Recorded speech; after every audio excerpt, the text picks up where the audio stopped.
ওম ব্রহ্ম পরম ব্রহ্মকুল মালিক রাধাস্বামী দয়ালের চরণের শতকোটি প্রণাম। আজ আমি বলবো বর্তমান যে যুগের অবস্থা, তাতে বাবা মাদের আগে সঠিকভাবে তৈরি হতে হবে, তবে ছেলে মেয়েকে সুন্দরভাবে গড়ে তুলতে হবে। পিতামাতা সম্পর্ক ভালো না থাকলে সেখানে একজন আদর্শ সন্তান জন্মগ্রহণ করে না। বাবা মায়ের সব কর্মের উপর, ধর্মের উপরে, তাদের সম্পর্কের উপর ভাবী সন্তানের মস্তিষ্ক গড়ে ওঠে।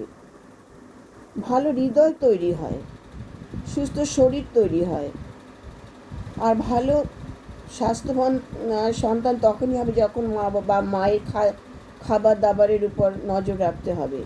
তার বাবা মায়ের সম্পর্ক সুন্দর হবে যখন তাদের বিবাহ সঠিক হবে। সেই জন্য আমাদের ঠাকুর বলেছেন আগে সঠিক বিবাহ দরকার, তারপর সন্তান। ছেলের বংশ, বর্ণ, গোত্র, আয় আচার ব্যবহার, চরিত্র, পরিবার, সংস্কার এসব দেখে তবে একটা মেয়েকে পাত্রস্থ করতে হবে, তবেই সে সুখী হবে। স্বামীর প্রতি শ্রদ্ধা যেমনি সন্তান জীবন পায় তেমনি। আরও বলেছে পিতায় শ্রদ্ধা মায়ের টান, সেই ছেলে হয় সাম্য প্রাণ। মায়ের প্রতি টান যেমনি সন্তানও জীবন পায় তেমনি।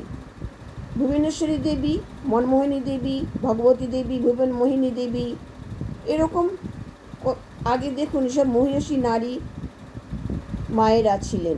তাই জন্য তো নেতাজি সুভাষচন্দ্র, বিদ্যাসাগর, স্বামী বিবেকানন্দ, চিত্তরঞ্জন দাস, ডক্টর বিধানচন্দ্র রায়, রবীন্দ্রনাথ ঠাকুর, বিনয় বাদল, দীনেশ, ভগৎ সিংয়ের মতন বীর সন্তানের জন্ম হয়েছিল।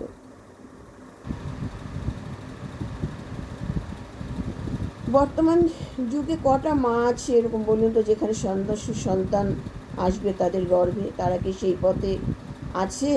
নেই। তাদের জীবনযাপন কি সেরকমভাবে গড়ে তুলছে? শিক্ষা দীক্ষা সংস্কার মর্যাদা সম্পন্ন পরিবার না থাকলে সুসন্তান সেখানে আসে না। একটাই পথ আছে, একমাত্র সদ্গুরু দীক্ষা নিয়ে জীবনটাকে আগে সুন্দরভাবে গড়ে তোলা, নিজেদের সঠিকভাবে তৈরি করা, ইষ্টে কেন্দ্রায়িত হওয়া, ধর্মপথে চলা, ইষ্টকেন্দ্রিক হওয়া, তবেই একটা আদর্শ সন্তান আসবে পৃথিবীতে। বাবা মায়ের শিক্ষা সঠিক হলে তবেই তারা সন্তানকেও সঠিকভাবে লালন পালন করতে পারবে, বড় করে তুলতে পারবে। সংসারে যদি ঝগড়া, মারামারি, গালাগালি সর্বদা লেগে থাকে, একটা বিশৃঙ্খল পরিবেশ, এখানে শ্রদ্ধা নেই, ভক্তি নেই, ভালোবাসা নেই, সেখানে একটা সুন্দর একটা শিশু সন্তান জন্মগ্রহণ করতে পারে না, বা সেখানে একটা ভালো সন্তান বড় হয়ে উঠতে পারে না। কোলাহলপূর্ণ পরিবেশে বা সন্তানের বড় হওয়ার মুখে বাধা সৃষ্টি হয়, তাদের মন মানসিকতা নষ্ট হয়ে যায়। এখনও সময় আছে বাবা মায়েদের সতর্ক হওয়ার। এখনও তারা সুন্দরভাবে সংসারটা আগে গড়ে তুলুন। শুধুমাত্র পুঁথিগত শিক্ষা হলে হবে না, তাদের সঠিক আদর্শ শিক্ষা চাই। এখন দেখছি ছেলেমেয়েরা ইংলিশ মিডিয়ামে, যেসব ছেলেমেয়েরা কত খরচা করে বাবা মা লেখাপড়া শিখাচ্ছে, বড় বড় কত টাকা পয়সা দিয়ে, কিন্তু সেখানে তাদের সঠিক শিক্ষা হচ্ছে না। সেসব ছেলে মেয়েদের মধ্যে কোনো নম্রতা নেই, ভদ্রতা নেই, সভ্যতা নেই, উগ্র, বাবা মায়ের মুখে তর্ক করছে, তাদের সম্মান করছে না, বাবা মাকে ভালো চোখে দেখছে না। যে বাবা মায়ের জন্য তুমি আজ এখানে দাঁড়িয়ে আছো, তাদের তুমি মর্যাদা করছো না। কত বড় অকৃতজ্ঞ সন্তান তোমরা।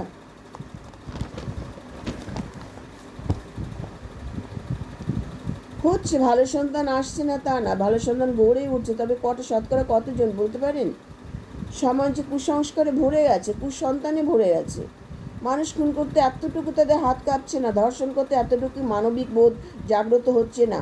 এর জন্য দায়ী হচ্ছে বাবা মা। শুধু সন্তান জন্ম দিলে হবে না, তাদের শিক্ষা দরকার, ভালো শিক্ষা দরকার। কত বড় করে তোলা বাবা মায়ের একটা দায়িত্ব। এসব বাবা মা ঈশ্বরের পথে নেই, এরা ধর্মপথে নেই, ন্যায়ের পথে চলে না।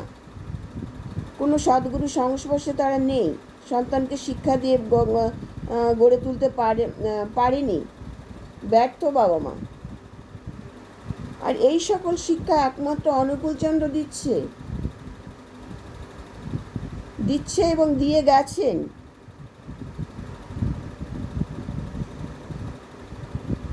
তাই আসুন, অনুকূল ঠাকুরের বইগুলো অন্তত পড়ুন, যখন এখনো সময় আছে। সুন্দর একটা পরিবেশ তৈরি করতে, সুন্দর একটা সন্তান তৈরি করুন। অনুকূল ঠাকুরের যেসব বই আছে সেই সব বইতে লেখা আছে কিভাবে সংসার করতে হবে, কিভাবে বিবাহ, সুসন্তান, এগুলো সুন্দরভাবে লেখা আছে। কী করে সন্তানকে সংসার সুন্দর করে রাখতে হয়, বাবা মাকে কীভাবে ভক্তি শ্রদ্ধা করতে হয়, সমস্ত কিছু লেখা আছে। তাই এখনও যদি ঠাকুর ভালোভাবে বাঁচতে চান, ভালো পরিবেশ তৈরি করতে চান, বা নিজেদের সুন্দর একটা জীবন গড়ে তুলতে চান, তাহলে আসুন, অনুকূল ঠাকুরের দীক্ষা নিন। নিজে বাঁচান, নিজে বাঁচুন, অন্যকে বাঁচান, এটাই ধর্ম। জয় গুরু। আমার আলোচনা যদি ভালো লাগে তাহলে একটা লাইক, শেয়ার ও কমেন্ট করবেন, সাবস্ক্রাইব করবেন। আরও অনেক অনেক কথা শুনতে পারবেন, শুনুন, ভালো লাগবে। অনেক শিক্ষামূলক কথা আছে, এগুলো আমাদের জানা, এগুলো বই পড়া। আমরা হয়তো একটু নোট করে নিই, ভুলে যাই ভালো সেন্টেন্স, ভালো ওয়ার্ড, তার জন্য একটু নোট আমাদের করে নিতে হয়। জয় গুরু।